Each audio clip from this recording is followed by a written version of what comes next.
한 달 만에 그릇 100개라니! 저 며느리를 당장 친정으로 돌려보내십시오! 시집 온 새 며느리는 손에 잡히는 사기 그릇마다 죄다 떨어뜨려 산산조각을 내고 있었고, 큰집 시아주버니의 호통이 마당을 쩌렁쩌렁 울렸지요. 그런데 시어머니는 도리어 며느리의 떨리는 손을 두 손으로 가만히 감싸 쥐는 것이었습니다.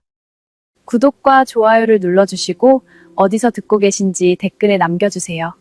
그곳으로 행복과 사랑을 가득 담아 보내드리겠습니다. 자, 그럼 오늘도 가슴 뭉클한 옛날 이야기 지금 바로 시작하겠습니다. 옛날 옛적 충청도 부여 고을에 윤씨라는 양반댁이 살고 있었지요. 윤씨 댁은 대대로 향반의 명문이었고, 안주인 박씨 부인은 인근에서 후덕하기로 소문이 자자한 마님이었습니다. 박씨 부인의 외아들 윤인수는 그의 25, 아직 과거를 준비하는 선비였지요. 그 인수에게 시집 온 새 며느리가 한단이라는 처자였습니다. 단이는 충청도 청양고을 의원집의 손녀로 그해 나이 20에 들어 곱고 단정한 처자였지요. 키는 그리 크지 않았지만 갸름한 얼굴에 침착한 눈매가 눈에 띄었고, 손가락은 길고 가늘어 무엇을 쥐어도 정성을 담는 사람이었습니다. 시집 오는 날 분홍 저고리에 옥색 치마를 입고 쪽진 머리에 비녀를 꽂은 단이의 모습을 본 동네 사람들은 다들 입을 모았지요. 아이고, 어쩌면 저리 고우실까. 우리 박씨 마님께서 며느리 잘 들이셨네. 보아하니 양반집 규수 같은데 손이 또 어찌나 야무져 보이요. 앞으로 본가에 복이 가득하겠소. 그런데 시집 온 지 한 달이 못 되었을 무렵부터 윤씨댁 부엌에서 이상한 소리가 새어 나오기 시작했습니다. 챙그랑, 와장창, 사기 그릇이 바닥에 떨어져 깨지는 소리였지요. 처음에는 한두 번이었습니다. 누구나 시집살이 처음에는 손이 떨리는 법이라고들 하였지요. 그러나 사흘이 지나고 닷새가 지나도 그 소리는 멎지 않았습니다. 부엌 살림을 보던 늙은 참모 점례댁이 한숨을 푹 쉬며 박씨 부인 앞으로 찾아왔지요. 마님, 새아씨께서 또 사발 2개를 깨뜨리셨습니다요. 또, 예, 마님. 어제는 큰 대접새, 그제는 보식이 5이었답니다. 이러다가는 부엌의 사기 그릇이 다 없어질 판이옵니다.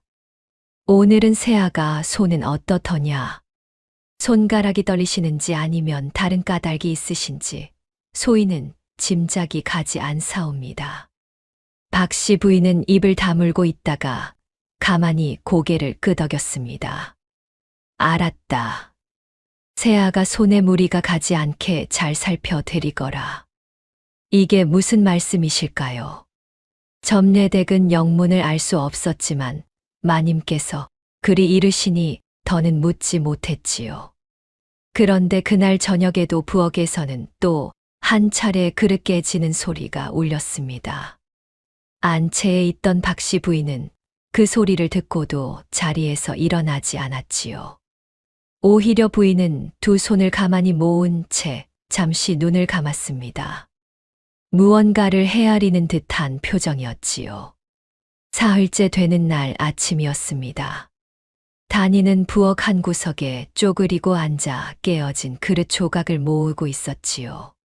옷고름이 흐트러진 것도 잊고 있었고 손끝에는 가는 핏방울이 맺혀 있었습니다. 등 뒤에서 인기척이 났지요. 새아가 박씨 부인이었습니다. 단이는 화들짝 놀라 일어서려 했지만 부인이 가만히 며느리의 어깨를 눌렀지요. 앉거라. 그대로 앉아 있거라. 어머님 송구하옵니다. 또 그릇을 깨뜨렸사옵니다. 제가 어찌. 손을 보자. 박씨 부인은 단이의 손등을 가만히 들여다보더니 두 손으로 며느리의 손을 꼭 감싸 쥐었습니다. 따뜻한 온기가 다니의 얼어있던 손끝에 천천히 스며들었지요. 다니는 가슴이 뜨거워졌습니다. 시집 온 뒤로 누구도 이렇게 손을 잡아준 이가 없었으니까요. 새아가야. 예, 어머님. 그릇은 깨져도 다시 빚으면 그만이다. 흙으로 돌아갔다가 다시 흙으로 빚어지면 새 그릇이 되는 게 그릇이지. 박씨 부인은 잠시 숨을 골랐지요. 허나 사람의 마음은 그렇지 못하느니라. 한 번 깨지면 다시 빚지 못하는 법이지. 다니는 고개를 들고 시어머니의 얼굴을 바라보았습니다. 깊은 주름 사이로 따뜻한 눈빛이 자기를 향하고 있었지요. 그런데 다니의 마음에는 따스함보다 먼저 두려움이 일었습니다. 이 말씀이 무엇을 뜻하시는 걸까요? 누구의 마음을 깨뜨리지 말라는 말씀이실까요? 다니는 입술을 가만히 깨물었지요. 세상에 어찌 이런 시어머니가 다 계실까요? 며느리가 사기 그릇 100개를 깨먹어도 화를 내기는커녕 손을 잡아주시며 마음 이야기를 하시다니요. 그러나 다니는 가슴 한구석이 차가워지는 것을 어찌하지 못했습니다. 어머님께서 이리정을 베푸시는 까닭이 무엇인지 다니는 짐작이 가지 않았지요.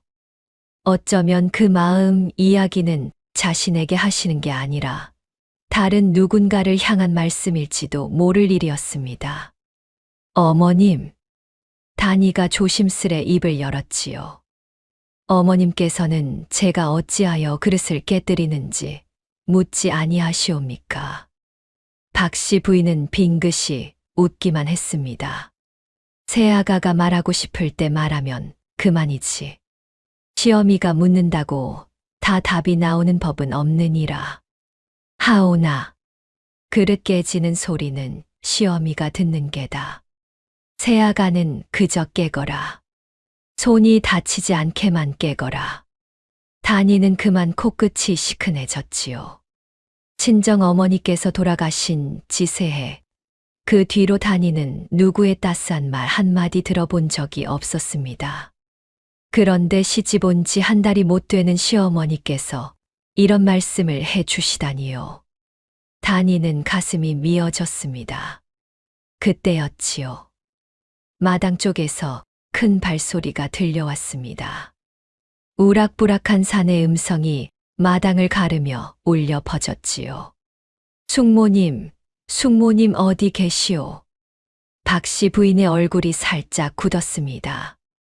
다니도 그 음성에 어깨를 움츠렸지요.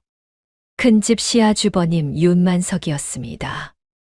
윤만석은 그의 큰 키에 매서운 눈매를 한 사내였지요.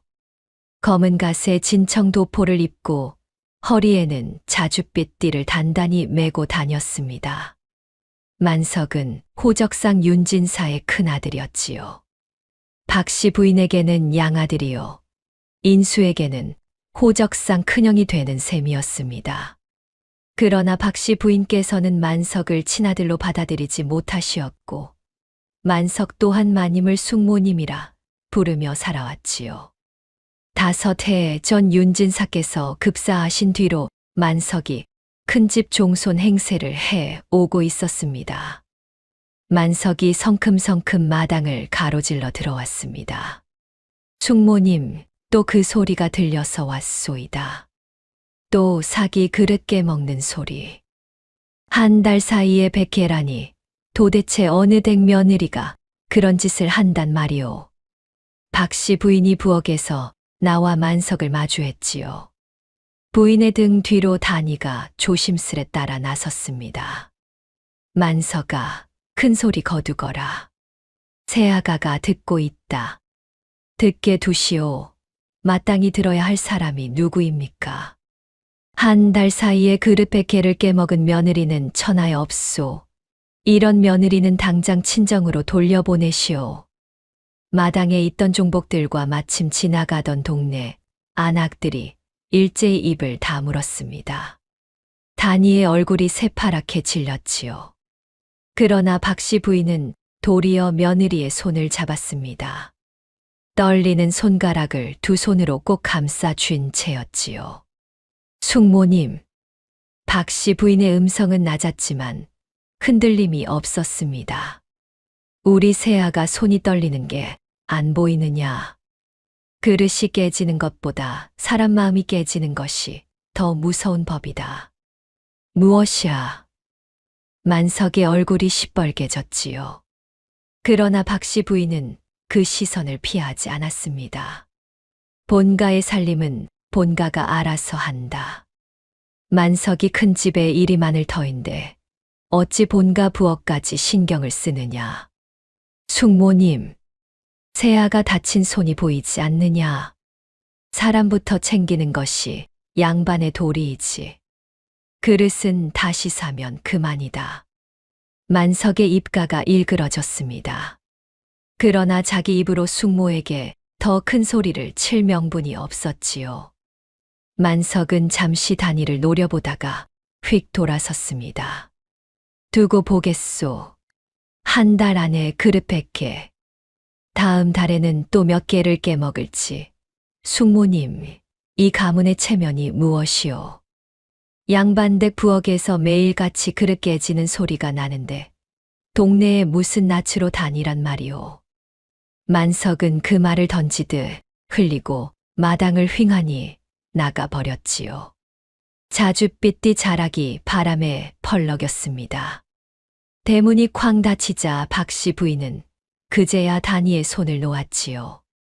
그러나 다니는 떨리는 손을 가슴에 안고 한참을 그 자리에서 일어서지 못했습니다. 어머님께서 막아주시기는 했지만 시아주버님의 말씀은 가슴에 못이 박히듯 박혔지요. 박 씨 부인이 다니의 어깨를 가만히 두드렸습니다. 새아가, 예, 어머님. 그릇 100개가 다 무엇냐? 1000개라도 좋다. 단, 한 가지만 약속하거라. 무엇이옵니까? 내 손은 다치지 말거라. 손이 다치면 어미는 잠을 못 잔다. 다니의 두 눈에 눈물이 그렁그렁 맺혔지요. 다니는 고개를 깊이 숙였습니다. 예, 어머님. 박 씨 부인이 안채로 들어간 뒤 다니는 한참 동안 부엌에 그대로 서 있었지요. 그런데 다니의 표정은 이상할 만큼 침착했습니다. 눈물은 잠시 비쳤다가 이내 자취를 감추었고 입술은 가늘게 다물어졌지요. 다니는 깨진 그릇 조각 하나를 손가락 끝으로 가만히 집어들었습니다. 그러고는 햇빛에 비추어 보았지요. 그릇 안쪽에 묻은 옅은 흔적, 보통 사람은 알아채지 못할 그 미세한 자국을 다니는 골똘히 들여다보았습니다. 그 자국이 무엇이었겠습니까? 또 다니의 입에서 작은 한숨이 새어 나왔지요. 시집 온 지 한 달, 다니가 깨뜨린 그릇은 정확히 100개. 그러나 그것이 다 다니의 손이 떨려서가 아니었음을 이 집안에서 아는 사람은 다니 본인 한 사람뿐이었습니다.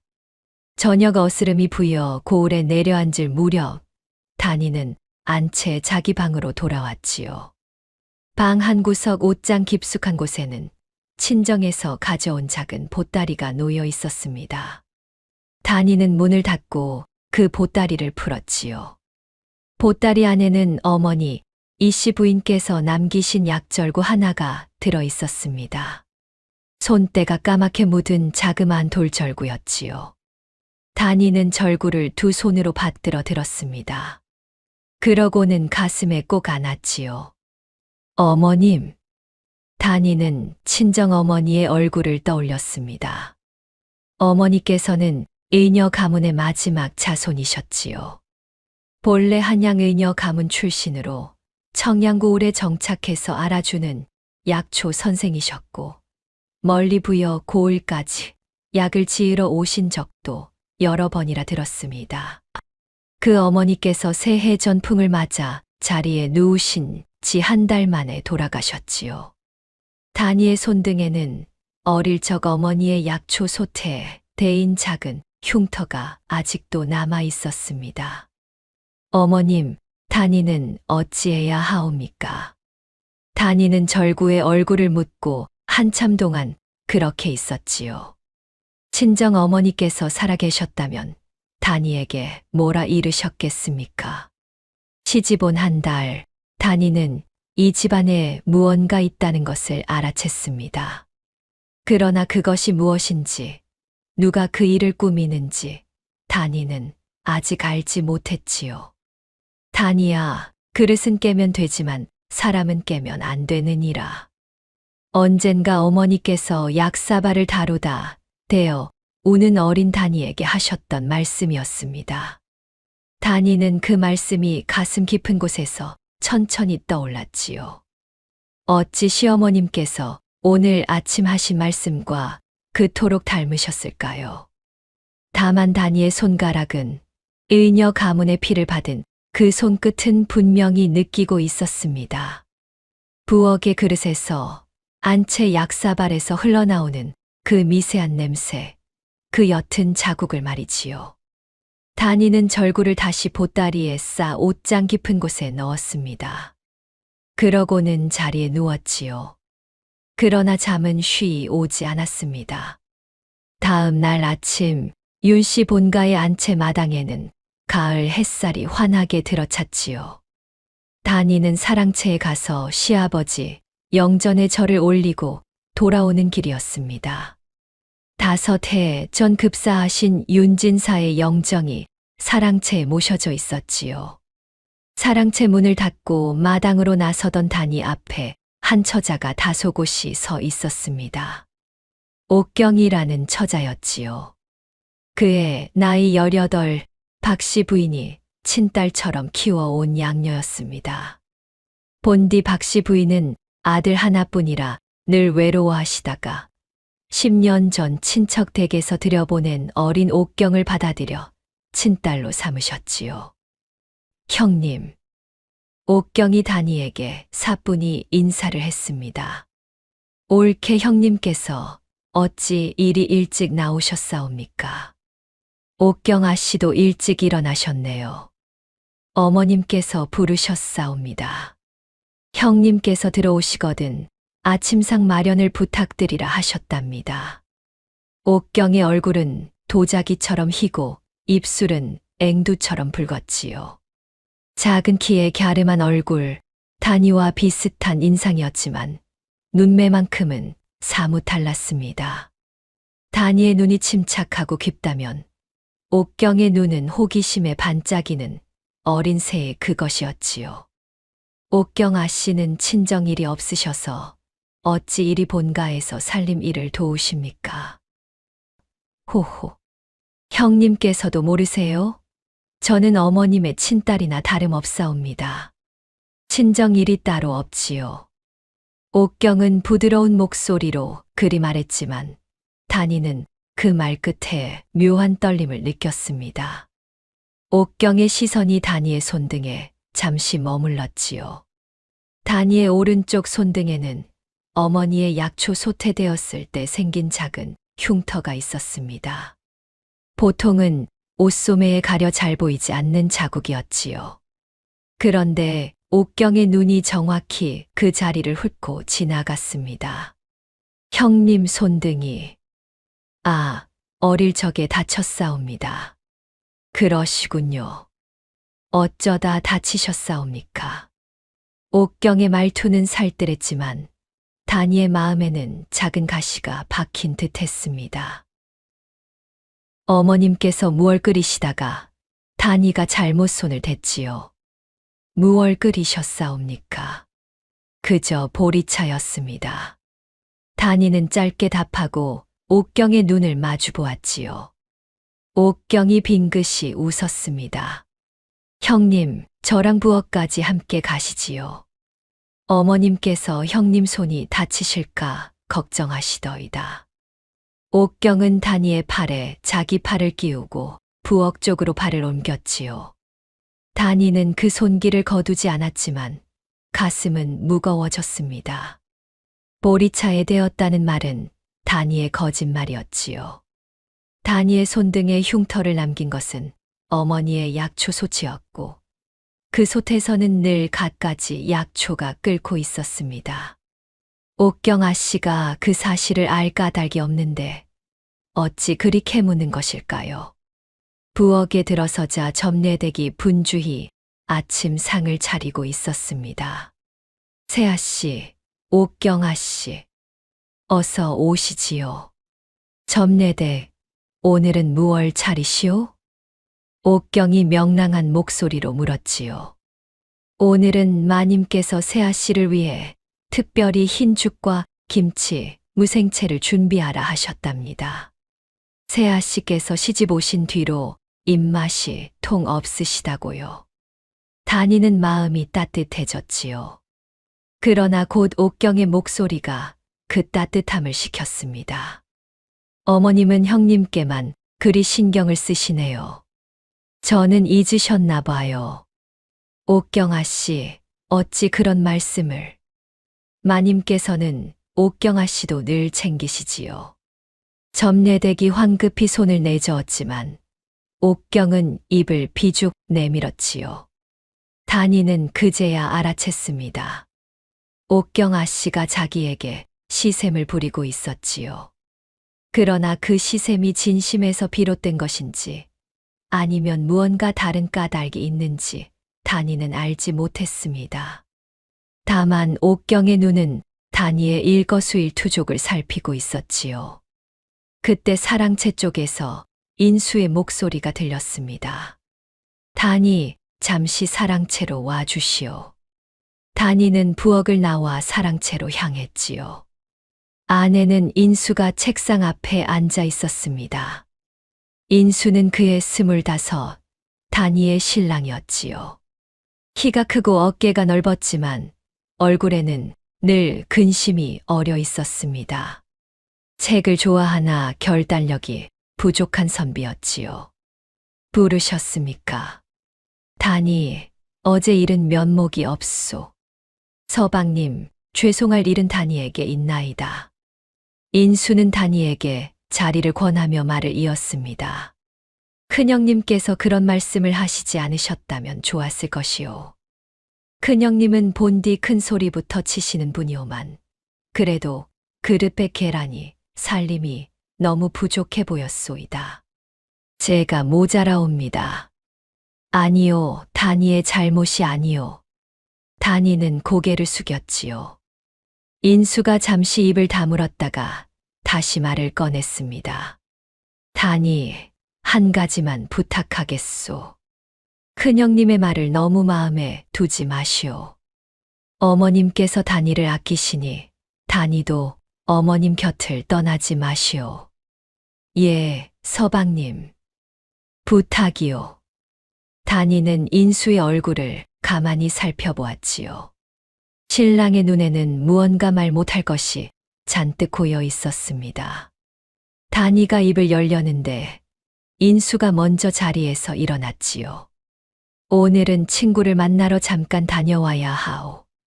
저녁 전에는 돌아오겠소이다. 인수는 도포 자락을 펼치며 사랑채를 나섰습니다.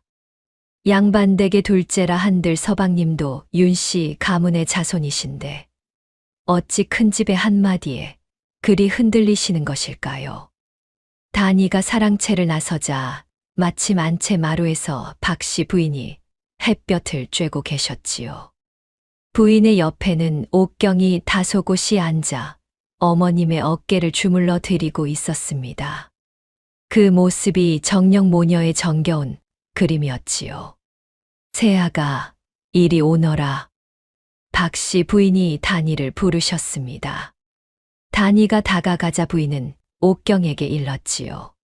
옥경아, 너는 잠시 자리를 비켜주거라. 세아가와 둘이 할 이야기가 있다. 예, 어머님. 옥경은 입가에 미소를 띤 채 자리를 떴습니다. 그런데 안채 마루를 벗어나면서 다니를 한 번 돌아보았지요. 그 눈빛에 다니는 등골이 서늘했습니다. 옥경이 사라지자 박씨 부인이 다니의 손을 잡으셨습니다. 세아가 어제 잠은 잘 잤느냐? 예, 어머님. 송구하옵니다. 송구할 것 없다. 한 가지 묻고 싶은 게 있다. 무엇이옵니까? 내 친정 어머님 함자가 이씨라 하였느냐? 예. 어머님 함자는 이씨이옵니다. 박씨 부인은 잠시 단이의 얼굴을 들여다보았지요. 부인의 두 눈에 무언가 깊은 그리움이 어렸습니다. 세상에, 어머님께서는 의술을 아셨다 들었는데. 예. 친정 어머님께서는 의녀 가문의 자손이셨사옵니다. 그렇구나. 박씨 부인은 단이의 손등을 가만히 어루만지셨지요. 부인의 손가락이 단이의 흉터에서 잠시 멈췄습니다. 이 자국은 어찌 생긴 것이냐? 어릴 적에 약초 소태되었사옵니다. 박씨 부인은 흠칫 놀랐지요. 부인의 눈동자가 가만히 흔들렸습니다. 그러나 부인은 곧 표정을 가다듬으며 단이의 손을 다시 꼭 쥐셨지요. 세아가, 본가에서 무슨 일이 있어도 어미 곁을 떠나지 말거라. 어머님, 무슨 일이 있어도 말이다. 단이는 박씨 부인의 두 눈을 마주 보았지요. 어머님의 눈에는 단이를 향한 짙은 정이 어려 있었습니다. 그런데 단이의 가슴은 도리어 차가워졌지요. 어머님께서는 무엇을 알고 계신 것일까요? 단이가 의녀 가문의 손녀임을 짐작하신 것일까요? 그렇다면 어머님께서 단이를 친정으로 돌려보내지 않으시는 까닭은 무엇일까요? 그때 대문 쪽에서 또 한 차례 발소리가 들렸습니다. 자줏빛띠 자락이 펄럭이며 마당으로 들어선 사람은 다시 윤만석이었지요. 만석은 사랑채를 거치지 않고 곧장 안 채 마당으로 들어섰습니다. 숙모님, 잠시 말씀 좀 나누시지요. 박씨 부인의 얼굴이 굳어졌지요. 부인은 단이의 손을 가만히 놓고 자리에서 일어나셨습니다. 세아가, 너는 부엌으로 가 점례댁을 도와 드리거라. 예, 어머님. 단이는 자리를 떴지만 마당을 가로질러 부엌으로 가는 길에 만석의 말 한마디가 단이의 귀에 들어왔지요. 숙모님, 본가의 가산 정리는 언제 마무리되십니까? 5해가 지나도록 아직 정리가 안 되었으니 큰 집에서도 답답합니다 그려. 박씨 부인의 음성이 들렸지만 자가 들리지 않았지요. 단이는 부엌으로 들어가면서 가슴이 두근거렸습니다. 5해 전 윤진사께서 급사하신 뒤로 가산이 정리되지 않았다 하셨지요. 그것이 큰 집에 무슨 상관이란 말입니까? 큰 집과 본가는 살림이 따로 있는 법인데 어찌 시아주버님께서 본가의 일을 들먹이신단 말일까요? 부엌에는 점례댁이 있었지요. 그리고 그 옆에 한 사내가 서 있었습니다. 30줄에 든 듬직한 사내, 본가의 종복 돌쇠였지요. 돌쇠는 단이를 보자 깊이 절을 했습니다. 세아씨, 안녕하시옵니까? 마님께 드릴 약사발이 큰 집에서 왔습니다요. 돌쇠가 손에 든 것은 작은 약사발 하나였습니다. 단이가 받아보니 안에는 옅은 갈색 액체가 담겨 있었지요. 단이는 잠시 그 사발을 들여다보았습니다. 코끝에 풀냄새와 함께 다른 한 가지 미세한 냄새가 스쳤지요. 단이의 얼굴이 굳어졌습니다. 돌쇠, 이 약을 누가 다렸소? 예? 아, 그게. 돌쇠가 머뭇거렸지요. 단이는 사발을 가만히 내려놓았습니다. 돌쇠, 솔직히 말씀하세요. 이 약은 본가 사람이 다린 것입니까? 사실은 큰 집에서 보내온 약이옵니다. 마님께서 요즘 잠을 못 이루신다 하여 큰 집에서 보내신 보약이라 하옵니다요. 단이의 손가락이 떨렸지요. 그러나 표정은 차분했습니다. 다니는 사발을 다시 들었지요. 그러고는 부엌 한쪽 빈 그릇 위에 쏟아 부었습니다. 사발이 다니의 손에서 미끄러지듯 바닥에 떨어졌지요. 챙그랑. 아이고, 또 깨졌네요. 다니가 그리 말했지만 점례댁과 돌쇠의 표정은 의아했습니다.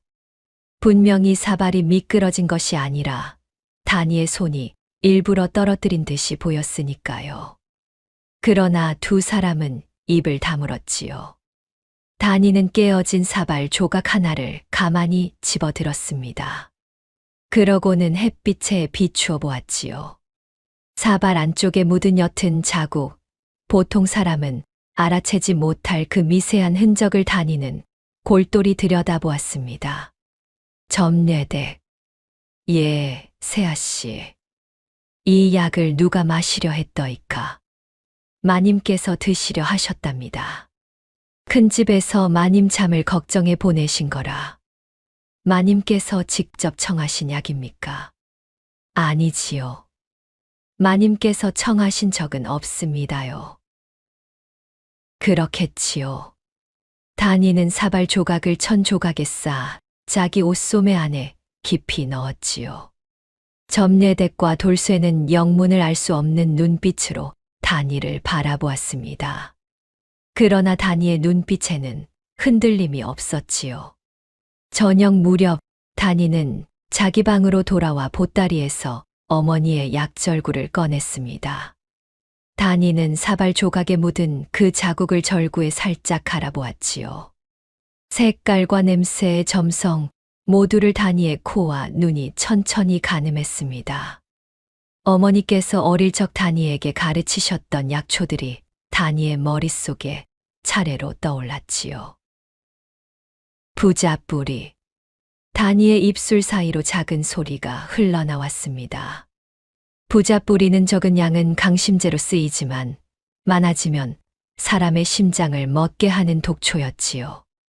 게다가 색도 향도 다른 약과 거의 분간이 가지 않았습니다. 의녀가 아니고서는 이 미세한 자국을 알아챌 사람이 없었지요. 큰 집에서 보내온 보약 안에 부자뿌리가 들어 있었다면 그것은 우연이 아니었습니다. 누군가가 마님의 목숨을 노리고 있는 것이었지요. 그것도 한 번이 아니라 다니가 시집 오기 전부터 아주 오랫동안 차근차근 이어져 온 일이었습니다. 다니는 입술을 깨물었습니다. 시집 온 한 달, 다니가 깨뜨린 사기 그릇 100개. 그 100개의 그릇 중 절반에서 다니는 미세한 자국을 발견했지요. 그릇마다 닦아내는 김에 가루를 묻히는 자가 본가 안에 있었고, 다니는 그 그릇을 일부러 깨뜨려 마님의 입에 들어가는 것을 막아왔던 것이었습니다. 부자뿌리. 그 세 글자가 다니의 머릿속에 묵직하게 자리 잡았지요. 다니는 약절구를 천 조각에 싸 옷장 깊숙이 다시 넣었습니다. 그러고는 마루로 나섰지요. 마침 안채 마당 한가운데 옥경이 다소곳이 서 있었습니다. 형님, 어디 가시려고요? 마님 잠자리를 봐 드리려 합니다. 호호. 형님께서 그리 살뜰하시니 어머님께서 좋아하시겠어요. 저는 늘 어머님 잠자리를 봐 드렸는데 이제 형님께 자리를 내드려야겠네요. 옥경의 말씨는 부드러웠지만 그 뒤에 깊은 가시가 박혀 있었지요. 다니는 옥경의 얼굴을 가만히 살펴보았습니다. 옥경 아씨가 다니의 모든 움직임을 지켜보고 있었지요. 어찌 큰 집에서 보내온 약사발이 본가 부엌에 그대로 도달하였겠습니까? 어찌 그릇마다 묻어있던 그 미세한 자국이 우연일 수 있겠습니까? 누군가 안에서 도와주는 이가 있어야 가능한 일이었지요. 옥경 아씨, 마님 잠자리는 다니가 봐 드릴 터이니 옥경 아씨는 편히 쉬세요. 그러시군요. 그럼 다니 형님께 맡기겠습니다. 옥경이 입가에 미소를 띤 채 자기 방으로 들어갔지요. 다니는 옥경의 뒷모습을 한참 동안 바라보았습니다. 그러고는 안채 마님 방으로 발을 옮겼지요. 박씨 부인의 방 앞에 다니가 다다랐을 때 부인은 마침 자리에 누우려는 참이었습니다. 머리맡에는 작은 사발 하나가 놓여 있었지요. 다니의 가슴이 철렁 내려앉았습니다. 세아가 어찌 들어왔느냐? 어머님, 잠자리 봐 드리러 왔사옵니다. 오, 그러느냐? 들어오너라. 다니는 방으로 들어가 박씨 부인 옆에 앉았지요. 다니의 눈은 머리맡 사발에 가 있었습니다. 사발 안에는 옅은 갈색 액체가 반쯤 남아 있었지요. 어머님, 이 사발은? 아, 그것이냐. 옥경이가 드리라 했더라. 잠이 잘 오는 보약이라 하더구나. 옥경 아씨가 드리라 했사옵니까? 그래. 정성스레 가지고 왔길래 한 모금 마셔 두었다. 다니의 얼굴이 새파랗게 질렸지요. 다니는 떨리는 손으로 사발을 들어보았습니다. 액체에서 어김없이 그 미세한 향이 났지요. 부자뿔이었습니다. 한 모금이 사람을 단번에 쓰러뜨릴 양은 아니었지만 매일같이 조금씩 마시면 사람의 심장이 천천히 약해지는 그런 양이었지요. 어머님, 이 사발마저 드시지 마시옵소서. 무어라? 다니가 부엌에서 새 약을 다려 올리겠나이다. 이 사발은 오래되어 맛이 변한 듯하옵니다. 박씨 부인은 다니의 얼굴을 가만히 들여다보셨지요. 부인의 눈에는 의문이 가득했습니다. 그러나 부인은 입을 다물고 고개를 끄덕이셨지요. 그러느냐. 세아가 말대로 하자. 다니가 사발을 들고 일어서려는데 박씨 부인이 다니의 손을 가만히 잡으셨습니다. 세아가, 예, 어머님. 내가 본가에 시집 온 뒤로 어미 잠이 잘 든다. 이상한 일이지. 한 달 전에는 잠이 잘 들지 않더니 새아가가 와서 무얼 했길래 잠이 잘 들겠느냐. 다니는 잠시 말을 잊지 못했지요. 박씨 부인의 손이 따뜻했습니다. 어머님께서 정녕 아무것도 모르시는 것일까요? 그러나 그 눈빛에는 무언가 깊은 것이 어려 있었지요. 어머님께서 마음이 편하셔서 그런 게 아니겠사옵니까? 그렇겠지. 그렇겠다. 박씨 부인은 다니의 손을 놓으셨습니다. 다니는 사발을 들고 방을 나섰지요. 그 사발에 들어있던 약이 옥경아 씨를 거쳐 어머님 머리맡까지 도달했다는 사실.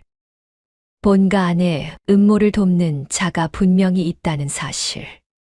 그리고 어쩌면 그 자가 어머님께서 친딸처럼 사랑하시는 옥경아 씨일지도 모른다는 사실. 어찌 다니의 가슴이 무겁지 않을 수 있겠습니까?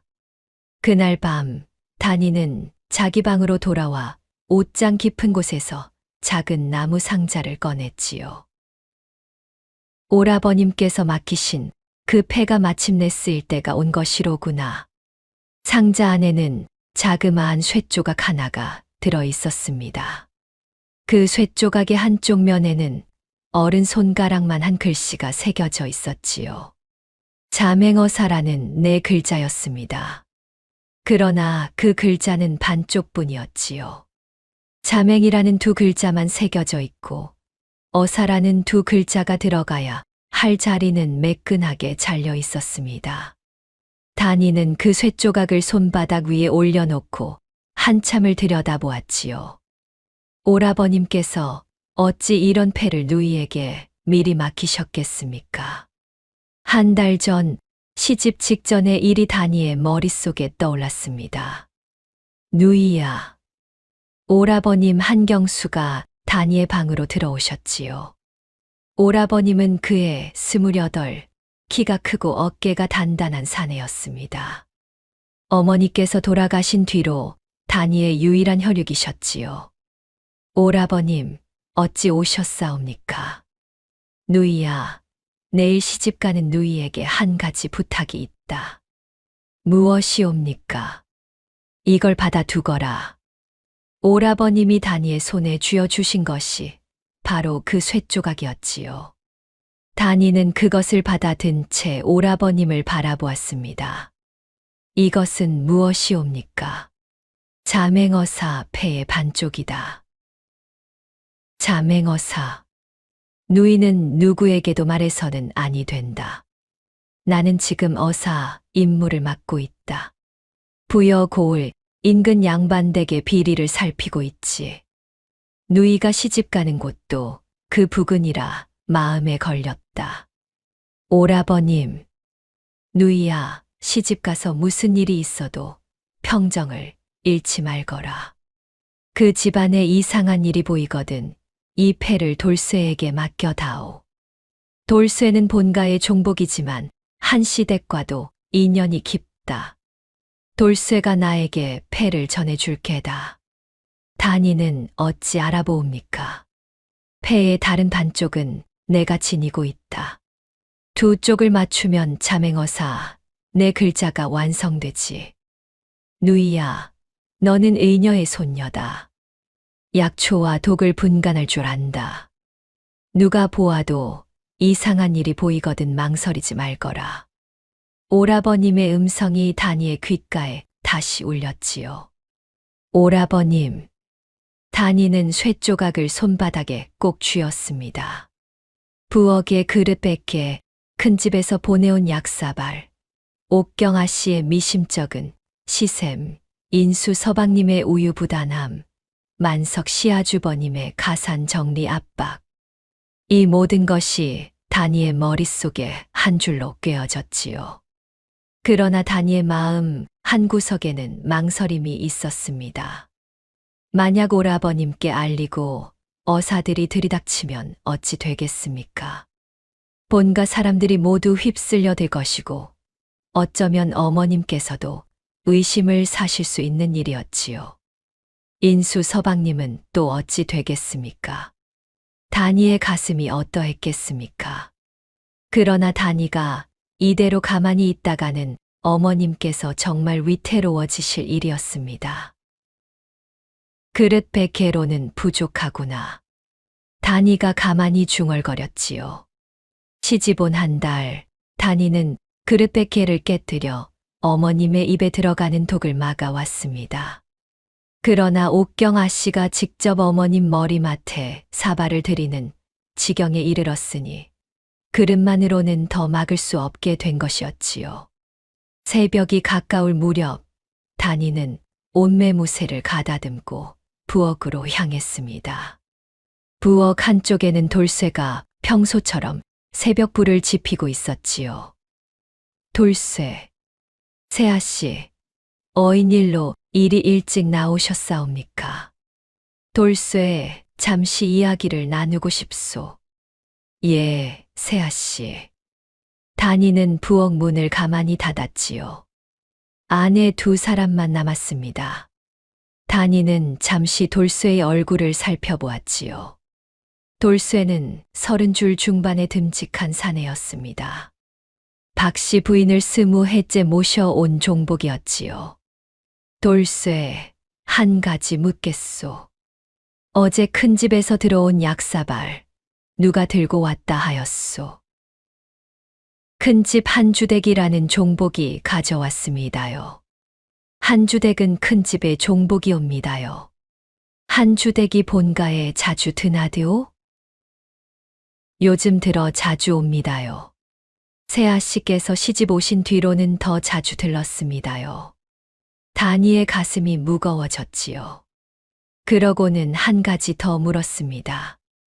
돌쇠, 옥경아 씨께서 큰 집 한주댁과 따로 만나는 일이 있소? 세아씨. 돌쇠가 입을 다물었지요. 그러나 그 침묵은 답이었습니다. 다니는 돌쇠의 어깨를 가만히 두드렸지요. 돌쇠, 솔직히 말해보시오.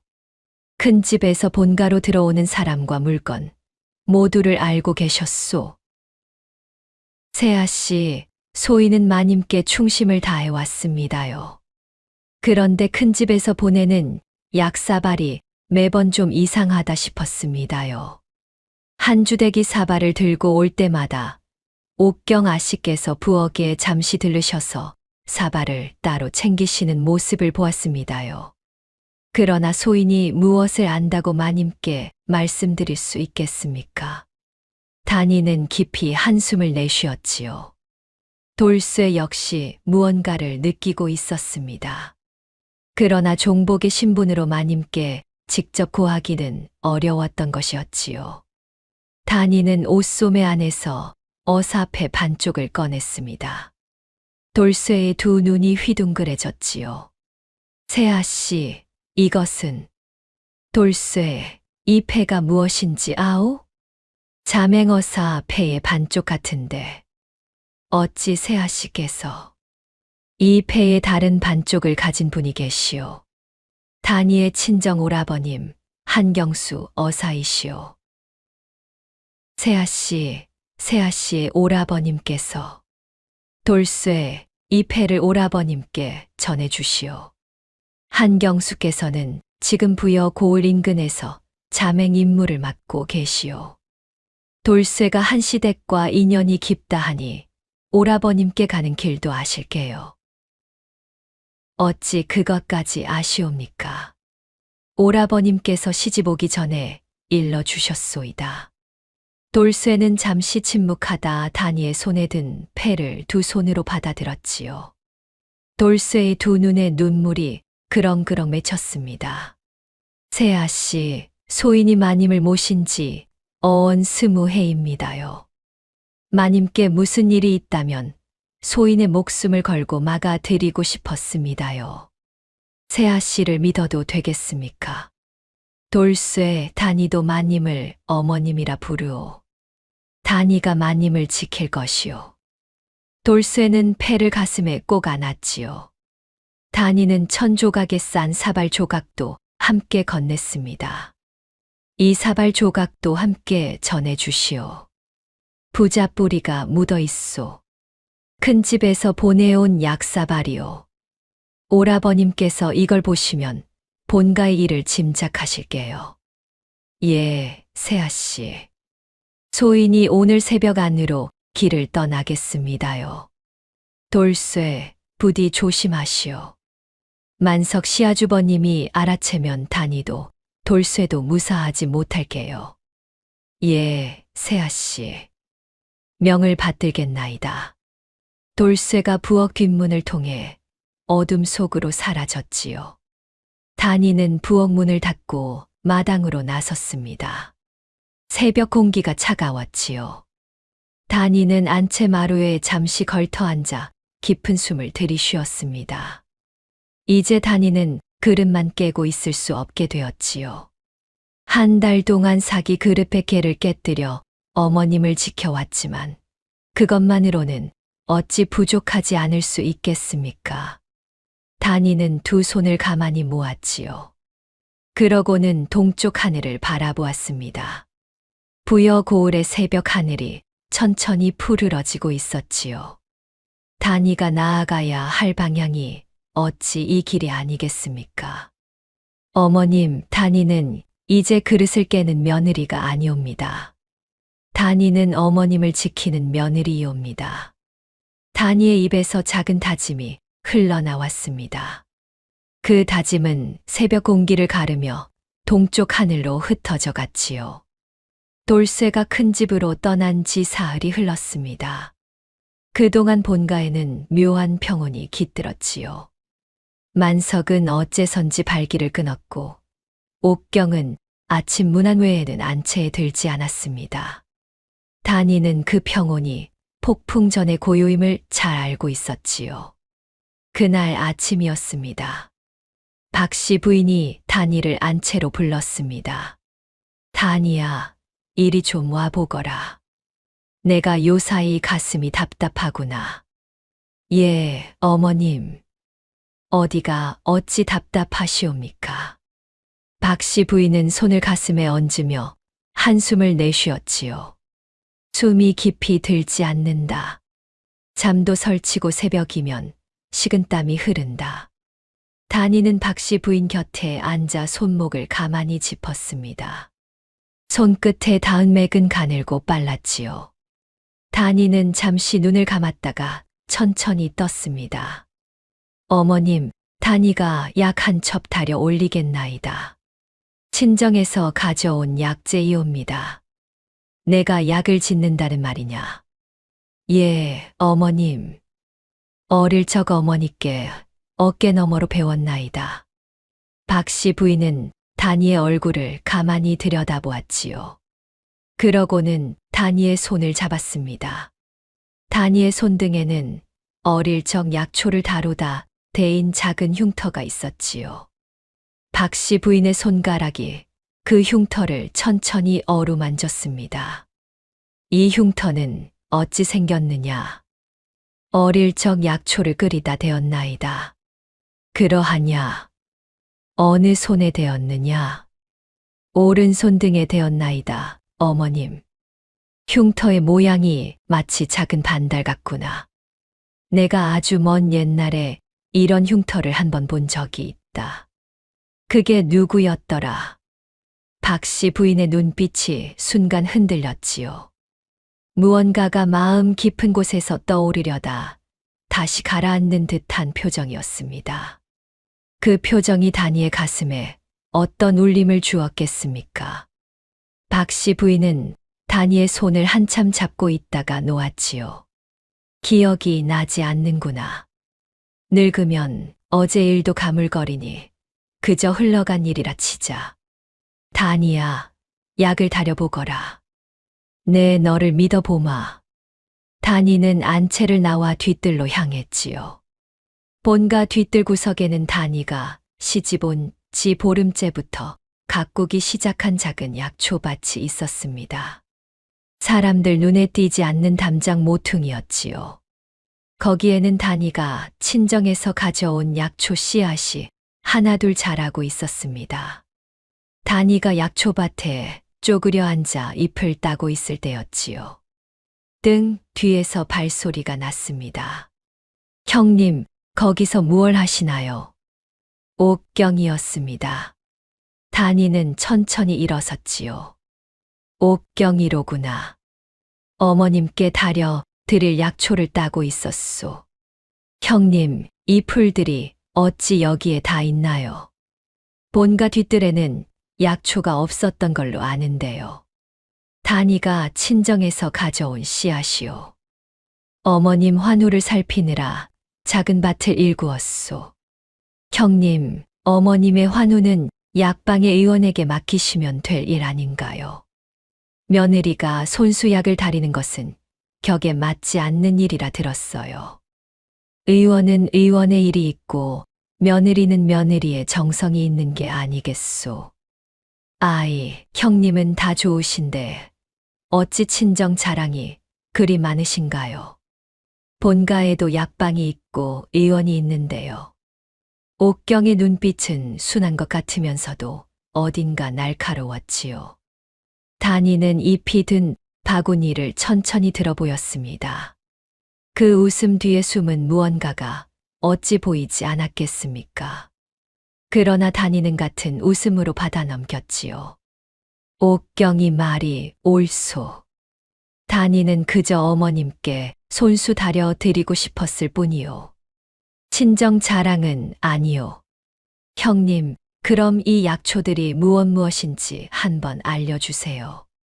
옥경도 배워두면 어머님께 효도할 일이 생기지 않겠나요? 옥경의 마음은 가상하나 약초는 잘못 쓰면 약이 아니라 화가 되는 법이요. 함부로 손대시면 아니 돼요. 형님은 어찌 그리 잘 아시나요?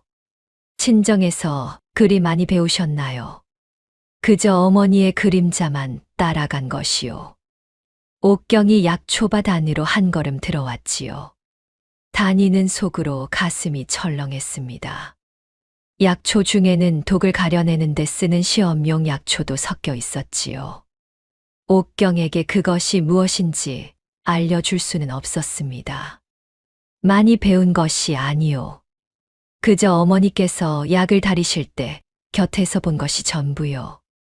옥경, 단이가 천천히 종이에 적어줄 테니 다음에 보여주리다. 오늘은 어머님 약이 급하니 먼저 다녀오겠소. 단이는 옥경이 더 가까이 오기 전에 약초밭을 빠져나왔지요. 옥경은 그 자리에 서서 단이의 뒷모습을 한참 바라보았습니다. 그 시선이 단이의 등에 따끔하게 박혔지요. 그 따가움이 어찌 옥경의 호기심뿐이었겠습니까? 부엌에 들어선 단이는 약탕기를 꺼내 약초를 다듬기 시작했습니다. 점례대기 단이의 곁에서 부채질을 도왔지요. 세아씨, 옥경아씨가 세아씨를 보는 눈빛이 어딘가 이상해요. 점례댁도 그리 보셨소. 아이, 세아씨도 아셨군요. 옥경아씨가 본 뒤 마님의 친딸은 아니라는 말이 종전에 돌았지요. 그렇지만 마님께서 친딸처럼 키우셨답니다. 점례댁, 옥경이가 본 뒤 어디서 온 아이라 합니까? 그게 말입니다요, 세아씨. 옥경아씨가 8살 무렵에 마님께서 친척댁 아이라며 데려오셨답니다요. 그런데 정작 그 친척이 누군지는 마님께서 한 번도 입에 올리지 않으셨답니다요. 그러하옵니까? 단이는 약탕기를 살피며 가만히 고개를 끄덕였지요. 마님께서 출처를 모르고 데려온 아이라면 그 친척이 누구이겠습니까? 단이는 머릿속에 만석의 얼굴을 떠올렸지요. 약이 다 다려졌을 무렵 부엌 뒷문이 살짝 열렸지요. 돌쇠였습니다. 돌쇠가 사흘 만에 돌아왔지요. 돌쇠는 단이에게 눈짓을 보냈습니다. 세아씨, 잠시만요. 단이는 점례댁에게 약사발을 부탁하고 부엌 뒷문 밖으로 나갔지요. 돌쇠는 품에서 작게 접은 종이 한 장을 꺼냈습니다. 오라버님께서 전하라 하셨습니다요. 단이는 종이를 받아 펼쳤지요. 익숙한 글씨였습니다. 단이야, 그 댁에 정말 그런 일이 있을 줄은 짐작 못했다. 오라비가 그곳에 사람을 2명 심어두마. 사발 조각 잘 받았다. 큰 집의 약사발은 한양에서 보낸 것이었다. 만석이 본가 가산을 노리고 있음이 분명하다. 너는 그릇을 깨는 일을 멈추지 말거라.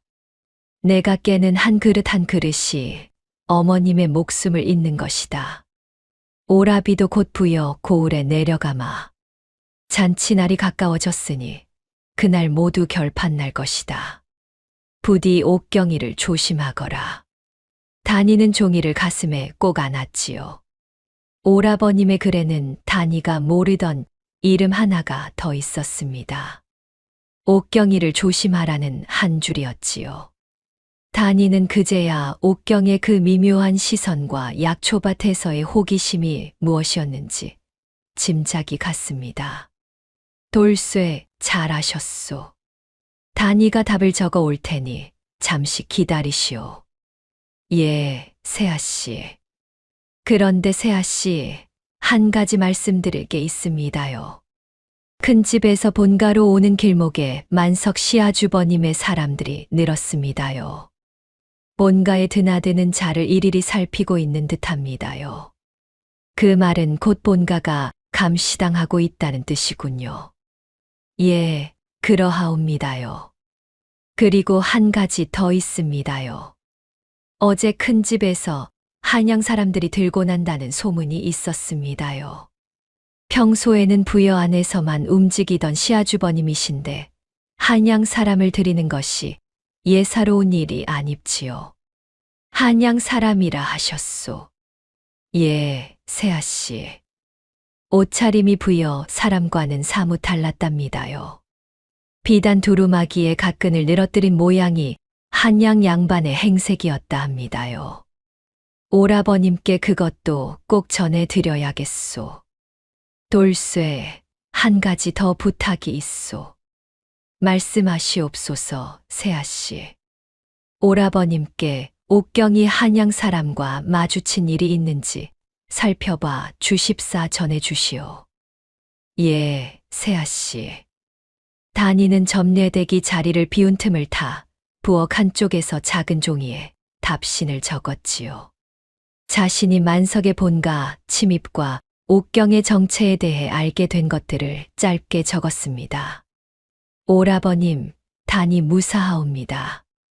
옥경이는 마님의 친녀가 아니옵니다. 8살의 양녀로 받아들인 아이이옵고 그 출처가 분명치 아니하옵니다. 만석 시아주버님의 큰 집에 한양 사람이 드나든다 하오니 그 또한 살펴주시옵소서. 단이는 그릇을 계속 깨겠나이다. 단이는 종이를 작게 접어 돌쇠에게 건넸지요. 이것을 오라버님께 전해 주시오. 돌쇠도 부디 무사히 다녀오시오. 예, 세아씨. 명을 받들겠습니다요. 돌쇠가 다시 어둠 속으로 사라졌지요. 단이는 입술을 깨물었습니다. 한 달 내내 그릇을 깨는 사이 단이의 정체가 들통나지 않은 것은 단이가 그저 손 거친 며느리로 보였기 때문이었지요. 그러나 이제 만석은 본가에 무언가가 있다고 의심하기 시작한 듯했지요. 단이는 부엌으로 돌아가 약사발을 들고 안채로 향했습니다. 박씨 부인은 누워 있다가 단이가 들어오자 천천히 일어나 앉았지요. 단이야, 약이 다 되었느냐? 예, 어머님. 식기 전에 드시옵소서. 박씨 부인은 약사발을 두 손으로 받았지요. 그러고는 한 모금 마시기 전에 단이를 바라보았습니다. 단이야, 내 한마디만 묻자. 너는 어찌 시집 온 지 한 달 만에 그릇을 100개나 깨뜨렸느냐? 단이는 가슴이 철렁했지요. 그러나 단이의 얼굴에는 아무런 동요가 없었습니다. 어머님, 단이가 손이 거칠어 그런 듯하옵니다. 죄송하옵니다. 손이 거칠어 그릇 100개를 깬다는 말은 천하의 며느리가 다 해도 누구도 믿지 않을 게다. 그런데 나는 너를 한 달 동안 보면서 한 번도 너를 나무라지 못했다. 왠지 아느냐? 박씨 부인은 단이의 손을 다시 잡았지요. 그 손등의 작은 흉터를 또 어루만졌습니다. 내 손이 거친 손이 아니기 때문이다. 내 손은 무언가를 살리는 손이다. 내가 옛날에 그런 손을 한번 만져본 적이 있다. 아주 옛날에. 박씨 부인의 눈가가 촉촉해졌지요. 단이는 숨을 죽이고 그 말을 들었습니다. 단이야, 그릇은 깨져도 다시 빚을 수 있느니라. 그런데 사람의 마음은 한 번 깨지면 다시 빚지 못한다. 내가 무엇을 감추고 있든 나는 더 묻지 않으마. 그저 내 마음만은 깨뜨리지 말거라. 단이의 눈에서 눈물이 한 방울 떨어졌지요. 그러고는 더 떨어졌습니다. 단이는 박씨 부인의 손을 두 손으로 꼭 잡았지요.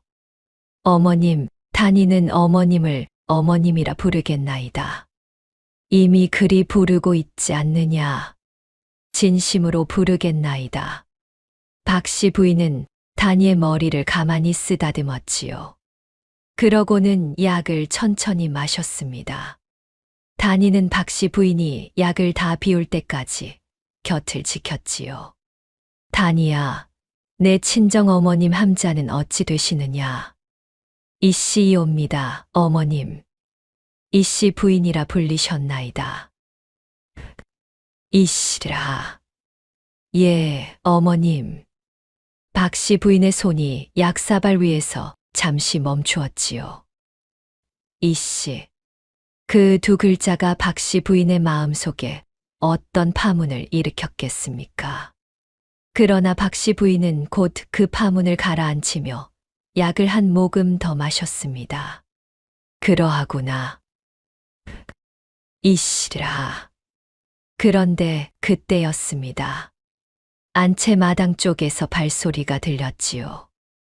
다니가 고개를 돌리니 만석이 마당에 들어서고 있었습니다. 사흘 만의 등장이었지요. 만석의 손에는 작은 오칠함이 들려 있었습니다. 숙모님, 잘 계셨소이까? 큰 집에서 보약을 새로 지어 가지고 왔소이다. 만석의 입가에는 평소처럼 차갑게 일그러진 웃음이 걸려 있었지요. 다니의 등줄기에 차가운 것이 흘렀습니다. 그릇 백 개를 깨도 막지 못한 손길이 다시 안채 문턱을 넘어 들어오고 있었지요. 누가 이런 일이 이렇게 자주 벌어질 줄 알았겠습니까? 다니는 약사발을 들고 안채 마루에 그대로 서 있었습니다. 만석이 오칠함을 들고 안채 마당에 들어선 순간 다니의 머릿속은 빠르게 돌아가고 있었지요. 오칠함 안에 든 것이 무엇인지는 보지 않아도 짐작이 갔습니다. 숙모님, 큰집의 의원이 며칠을 두고 정성껏 지은 보약이요. 숙모님께서 요사이 환후가 도드라지신다 하기에 손수 들고 왔소이다. 만석의 음성에는 평소답지 않은 다정함이 묻어 있었지요. 다니는 그 다정함이 어찌 무섭지 않았겠습니까? 만석이 또 무얼 그리 신경을 쓰느냐. 나는 다니가 다려 준 약을 방금 마셨다. 박씨 부인이 천천히 입을 열었지요. 만석의 입가의 웃음이 살짝 굳었습니다. 숙모님, 며느리가 다린 약이 무에 그리 효험이 있겠소이까? 큰집 의원은 한양에서도 이름난 자요. 그 자가 손수 지은 보약이 오니 한 사발만 받아두시오. 그 마음은 고맙다. 그러나 오늘은 다니의 약으로 족하다. 다니는 박씨 부인의 결연한 어조에 가슴이 뜨거워졌지요.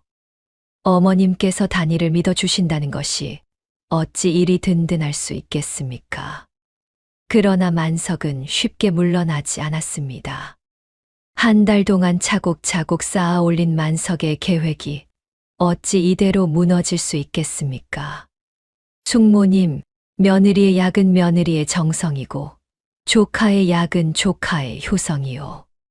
두 가지를 다 받으셔야 사람의 도리가 아니겠소이까. 만석은 오칠함을 열어 청동 약사발을 꺼냈지요. 약사발 안에는 거무튀튀한 액이 담겨 있었습니다. 다니의 코끝에 익숙한 비린내가 스쳤지요. 부자 뿌리는 아니었습니다. 그러나 다른 무언가가 섞여 있었지요. 다니가 그 비린내를 어찌 모를 수 있겠습니까? 다니는 한 발 앞으로 나섰습니다. 시아주버님, 다니가 받아두겠나이다. 어머님께서 다음 끼니 후에 드시도록 옆에 두겠나이다. 며느리가 받아둔다. 며느리가 약을 어찌 다루겠다는 게요. 만석의 눈이 다니의 얼굴에 박혔지요. 다니는 그 시선을 피하지 않았습니다. 다니가 어머님의 시중을 드는 며느리요입니다. 어머님께서 드시는 모든 것은 다니가 손에 받들어 올리는 것이 도리이옵니다. 그리하시오. 그러나 한 모금이라도 흘리지는 마시오. 한양에서 지어 보낸 귀한 약이요. 만석이 약사발을 다니에게 건넸지요. 다니가 두 손으로 받았습니다. 그런데 그 순간 다니의 발이 안채 마루의 작은 턱에 걸렸지요. 다니의 몸이 살짝 기울었습니다. 약사발이 다니의 손에서 미끄러져 마룻바닥에 떨어졌지요. 청동 약사발이 쨍그랑 소리를 내며 굴렀습니다. 거무튀튀한 액이 마루 위에 쏟아져 나갔지요. 이런 며느리가 또. 만석의 얼굴이 시뻘개졌습니다. 다니는 무릎 꿇어 마루를 닦기 시작했지요.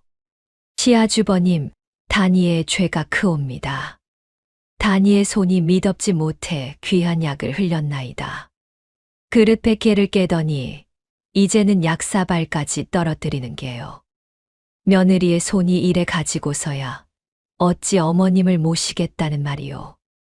다니가 100번 죄송하옵니다. 다음에는 결코 이런 일이 없도록 하겠나이다. 박씨 부인이 그제야 일어나 앉았지요. 박씨 부인의 시선은 만석이 아니라 마루에 쏟아진 거무튀튀한 액에 머물러 있었습니다. 만석아, 이 약이 정말 보약이 맞느냐? 박씨 부인의 음성에는 미세한 떨림이 있었지요. 만석이 잠시 멈칫했습니다. 숙모님, 그게 무슨 말씀이시오? 보약이지 무엇이겠소이까? 색이 어찌 이리 검은가 하여 묻는 게다. 보약이 본디 지나면 검은 빛이 도는 법이요. 숙모님께서 시골 의원의 묽은 약만 보시다 보니 이상하시겠지요. 만석이 황급히 둘러댔지요. 그러나 박씨 부인은 더 이상 묻지 않았습니다. 다만 박씨 부인의 두 눈은 단이를 한 번, 만석의 등을 한 번 천천히 옮겨갔지요. 오늘은 그만 돌아가거라, 만석아. 단이가 마루를 닦아야 하니 분주하겠다. 숙모님 그러시면 다음에 다시 약을 지어 오겠소이다. 다시 짓지는 말거라. 내 환우는 단이가 살피고 있다. 박씨 부인의 목소리에는 처음으로 만석을 향한 단호함이 실렸지요. 만석은 무어라 더 말하려다 입을 다물고 오칠함을 들고 안채를 나갔습니다. 만석의 등이 사라지자 안채에는 무거운 정적이 흘렀지요. 박씨 부인이 단이를 가만히 바라보았습니다. 단이야, 마루는 그만 닦고 이리 와 보거라. 예, 어머님. 단이가 박씨 부인 곁에 다가가 앉았지요. 박씨 부인은 단이의 손을 다시 잡았습니다. 이번에는 손등의 흉터를 어루만지지 않고 손가락 하나하나를 천천히 살폈지요. 단이야, 너의 손가락 끝이 무어 이리 깔끔하게 다듬어져 있느냐? 예, 어머님. 단이의 손가락이 어찌 잘못되었사옵니까? 잘못된 게 아니다. 약초를 다루는 손은 손톱 끝이 짧고 깔끔하게 다듬어져 있어야 한다. 약재에 무언가 묻으면 안이 되기 때문이다. 너의 손가락 끝이 꼭 그러하구나. 단이의 가슴이 쿵 내려앉았지요. 박씨 부인의 눈빛은 흐릿하지 않았습니다. 무언가를 또렷이 응시하는 눈빛이었지요. 단이야, 내가 너에게 한 가지 예시 이야기를 들려주마. 한 번 들어보겠느냐? 예, 어머님. 단이가 듣겠나이다. 박씨 부인이 천천히 입을 열었지요. 마치 아주 오랜 세월 동안 가슴에 묻어두었던 무언가를 꺼내는 듯한 목소리였습니다. 내가 너희 시아버님과 혼인한 지 15년쯤 되었을 무렵이었다. 내가 큰 병이 들어 자리에 누웠다. 부여 고을의 의원들이 다녀갔지만 차도가 없었다. 그러던 어느 날 한양에서 의녀 한 분이 오셨다. 누가 보냈는지 나는 모른다. 그분은 한 보름을 우리 집에 머무르며 나에게 약을 지어주셨다. 그분이 누구이셨나이까? 이름은 모른다. 다만 그분의 함자가 이씨라 했다. 단이의 숨이 멎었습니다. 박씨 부인의 입에서 어머님의 함자가 흘러나오는 순간이 어찌 단이의 가슴을 흔들지 않을 수 있겠습니까? 박씨 부인은 단이의 손을 더욱 꼭 잡았지요. 그 의녀 부인의 손에는 너와 같은 작은 반달 모양의 흉터가 있었다. 어릴 적 약을 끓이다 데었다고 했다. 그분이 내 곁을 떠나실 때 작은 여자아이 하나를 데리고 계셨다. 3살쯤 되었을까. 그 아이가 어찌나 영민하던지 내 무릎에 올라앉아 약사발의 향을 맡고 약초 이름을 마치더라. 박씨 부인의 눈가에 눈물이 맺혔지요. 단이의 눈에서도 눈물이 흘러내렸습니다. 그 아이의 이름이 단이라 했다. 어머님, 단이야, 너로구나. 너 그 아이로구나. 어머님, 단이가 그 아이이옵니다. 박씨 부인이 다니를 끌어안았지요. 두 사람은 한참 동안 서로를 안고 있었습니다. 박씨 부인의 가슴에서는 작은 흐느낌이 흘러나왔지요. 한 달 동안 그릇 개를 깨며 가슴에 묻어두었던 다니의 외로움이 이 한순간 어찌 풀리지 않을 수 있었겠습니까? 다니야, 그때 너희 어머님께서 떠나시며 내게 무어라 하셨는지 아느냐? 무어라 하셨나이까, 어머님? 이리 말씀하셨다. 마님, 사람이 약을 짓는 것은 손이 아니라 마음으로 짓는 것이옵니다. 손은 그저 마음을 따를 뿐이옵니다. 마님께서도 부디 마음이 따뜻한 사람을 곁에 두시옵소서. 그러시면 약 한 첩 짓지 않으셔도 늘 건강하실 것이옵니다. 그러셨군요, 어머님. 내가 그 말씀을 한참 동안 잊고 살았다. 너의 시아버님께서 가시고 만석이 큰 집을 쥐고부터 내 마음은 늘 무거웠다. 가슴이 답답하고 잠도 설치고 식은땀이 흘렀다. 그게 어찌 병이었겠느냐. 그게 다 마음이 따뜻하지 못한 사람들 곁에 있어 그러했던 게다. 박씨 부인의 눈가에 새로 눈물이 차올랐지요. 다니는 박씨 부인의 손을 자신의 가슴에 가만히 가져다 댔습니다. 어머님, 다니의 마음이 따뜻하옵니다.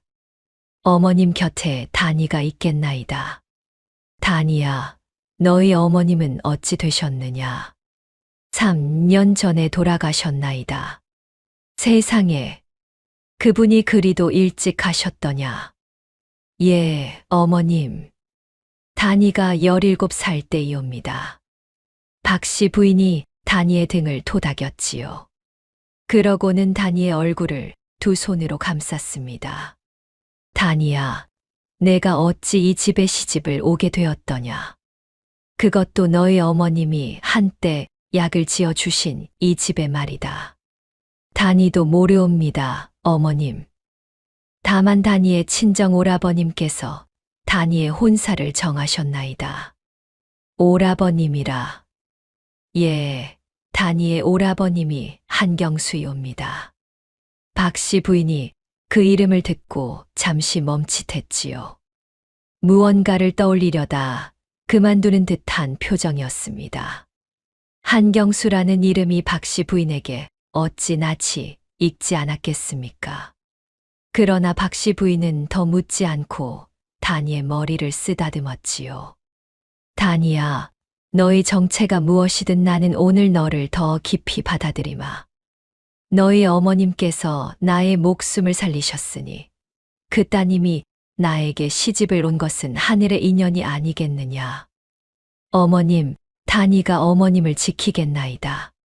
그래, 우리는 서로를 지키자꾸나. 박씨 부인의 가슴팍에 머리를 묻은 다니는 한참 동안 울었지요. 그 울음은 시집 온 한 달 동안 가슴에 쌓인 모든 외로움과 두려움이 한꺼번에 풀려나오는 울음이었습니다. 그런데 다니도 박씨 부인도 알지 못하는 일이 그 시각 본가 밖에서 벌어지고 있었지요. 큰 집으로 향하던 돌쇠가 부여 고을의 외진 길목에서 만석의 사람들에게 잡혔던 것입니다. 돌쇠의 품에 든 다니의 답신이 만석의 손으로 넘어가고 있었지요. 만석은 외진 사이길의 큰 느티나무 아래 서 있었습니다. 만석의 손에 들린 작은 종이가 바람에 가볍게 흔들렸지요. 만석의 눈이 한 줄 한 줄 그 종이 위를 훑어 내려갔습니다. 만석의 얼굴이 굳어졌지요. 그 굳음은 다니의 글자 하나에서 비롯된 것이었습니다. 오라버님이라. 오라버님이 어사라. 만석의 입에서 차가운 웃음이 흘러나왔지요. 다니의 답신에는 어사라는 말이 직접 쓰여 있지 않았습니다. 그러나 만석은 한양 사람이 큰 집에 드나든다는 정보를 며느리가 어찌 알았겠는가 하는 질문 앞에서 답을 찾았지요. 이 며느리가 보통 며느리가 아니었구나. 옥경이가 옳았다. 만석의 입가에는 차가운 미소가 번졌지요. 만석이 한 달 동안 본가에서 의심해 오던 그림자가 이제 또렷한 얼굴을 가지게 된 것입니다. 만석이 이대로 가만히 있을 까닭이 어디에 있었겠습니까? 만석은 종이를 품에 넣고 자신의 사람들에게 무어라 명령을 내렸지요. 돌쇠는 큰 나무 아래 묶인 채로 입에 헝겊이 물려 있었습니다. 만석은 돌쇠를 잠시 바라보다가 한 발자국 다가갔지요. 돌쇠야, 너는 오늘부로 본가로 돌아가지 못할 게다. 큰 집 곳간 깊은 곳에서 며칠 푹 쉬거라. 만석의 손짓에 돌쇠가 끌려갔지요. 부여 고을의 늦은 오후 햇살이 길게 늘어지고 있었습니다. 그릇은 깨졌으나 진짜 위기는 그제야 마술을 드러내기 시작했지요.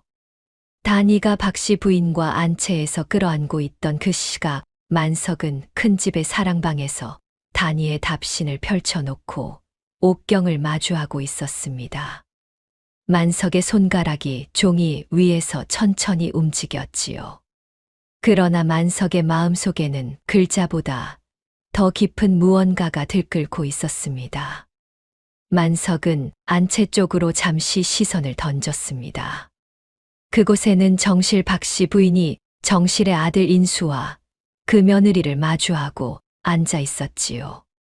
만석이 40년 동안 한 번도 받지 못한 자리였습니다. 만석은 첩 자식이었지요. 어미는 본가에 드나들던 첩이었습니다. 첩의 자식이 호적을 손대 종손 행세를 한 지 5해째였지요. 만석이 본가를 쥐려 한 것은 가산 때문만이 아니었습니다. 평생 숙모라 부르며 살아온 그 분의 자리를 한 번이라도 차지해 보고 싶었던 마음이 있었지요. 옥경아, 그 며느리가 어찌 한 달 만에 본가의 일을 어사에게 넘겼는지 아느냐. 아버님께서 본가에 빈틈을 두셨기 때문이옵니다. 빈틈이라. 예, 아버님께서 본가에 약사발을 자주 들이미시는 동안 며느리는 마님 곁을 차지하셨나이다. 마님께서 그 며느리에게 마음을 내어주신 것이 빈틈이옵니다. 만석의 입에서 차가운 웃음이 흘러나왔지요. 옥경의 말이 만석의 가슴을 찌르고 있었습니다. 박씨 부인의 마음은 만석에게 한 번도 열린 적이 없었지요. 그런데 한 달 만에 그 며느리에게는 열렸던 것입니다. 그 사실이 어찌 만석의 가슴을 2번 찌르지 않을 수 있겠습니까? 옥경아, 이번에는 한 번에 끝내야 한다. 며느리를 본가에서 끌어낼 뿐 아니라 그 며느리의 어미까지 무덤 속에서 끌어내야 한다. 무덤 속에서요. 그게 무슨 말씀이시옵니까? 그 며느리의 어미가 본가에 약을 지어줄 의녀였다 들었다. 그 의녀가 약을 짓는 척하며 선친께 비상을 먹였다는 위조 서찰을 만들어 두었다. 한양 손님 한 분이 그 서찰을 마님께 직접 전하실 것이다. 아버님, 그게 사실이라면 마님의 가슴이 무너지실 것이옵니다. 무너져야 한다. 마님의 가슴이 무너져야 단이가 본가에 발을 못 붙인다. 그 며느리의 어미가 정말 선친을 해친 일이 있나이까? 있느냐 없느냐가 중요한 게 아니다. 사람들이 있다고 믿으면 있는 것이다. 며느리의 어미가 선친을 독살한 의녀라면 며느리는 어찌 본가에 시집을 왔겠느냐? 마님의 가슴이 어찌 흔들리지 않겠느냐? 옥경의 얼굴이 잠시 굳어졌지요. 박씨 부인이 단이의 어머님을 한때 어떻게 그리워하셨는지 옥경은 10년 동안 보며 알고 있었습니다. 그 그리움을 칼로 되돌려 마님의 가슴을 베어내려는 만석의 계책이 옥경의 마음에 어찌 무겁지 않았겠습니까? 그러나 옥경은 고개를 숙였습니다. 명을 받들겠나이다, 아버님. 또 한 가지. 인수를 따로 불러야 한다. 인수가 본가의 정실 자식이라 하나 본가의 일에 한 번도 나서지 않는 까닭은 내가 약점을 쥐고 있기 때문이다. 잔치 전에 그 약점을 다시 들이밀어 인수의 입을 닫아둘 것이다. 인수 서방님께 잡으신 약점이 무엇이옵니까? 5년 전 아버님께서 가신 직후 본가 가산이 정돈되지 못했다. 그때 내가 인수의 도장을 위조하여 차용증 한 장을 만들어 두었다. 인수가 본가 가산을 사사로이 빼돌렸다는 증거다. 가짜이나 부여고을의 누구도 가짜임을 모른다. 그 한 장이 인수의 평생 두려움이었다. 옥경아, 사흘 후 잔치날이다. 그 사이에 모든 것을 끝낸다. 명을 받들겠나이다. 이튿날 아침이었습니다. 만석이 미리 보낸 가짜 한양 손님 한 분이 본가에 들었지요. 손님은 박씨 부인 앞에 꿇어앉아 오칠함에 든 서찰 한 장을 올렸습니다. 마님, 한양에서 옛 증인여 한 분이 돌아가시며 남기신 서찰이옵니다. 그분 손에 본가의 일이 적혀 있어 마님께 전해드리라 하셨나이다. 박씨 부인이 서찰을 펼쳤지요. 한 줄 한 줄 마님의 손이 떨렸습니다. 서찰에는 이씨 부인이 5년 전 본가에 약을 지을 때 시아버님께 비상을 섞었다는 내용이 적혀 있었지요. 약을 짓는 척하며 가문에 원한을 풀었다는 위조였습니다. 마님의 얼굴이 새파랗게 질렸지요. 그러나 마님은 곧 서찰을 접고 한양 손님을 돌려보냈습니다. 마님의 마음에 균열이 가는 그 순간 단이는 부엌에서 약을 다리고 있었지요. 단이가 그 균열을 어찌 알 수 있었겠습니까? 같은 날 오후 만석이 인수를 큰 집 사랑방으로 불렀지요. 인수는 두려운 얼굴로 사랑방에 들어섰습니다. 형님, 인수야, 자리에 앉거라.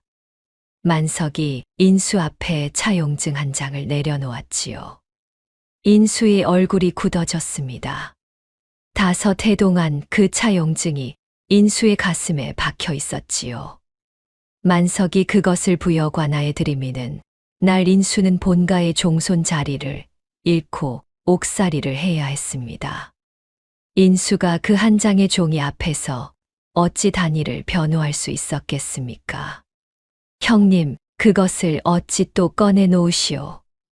인수야, 너희 부인이 본가에 시집 온 지 한 달이다.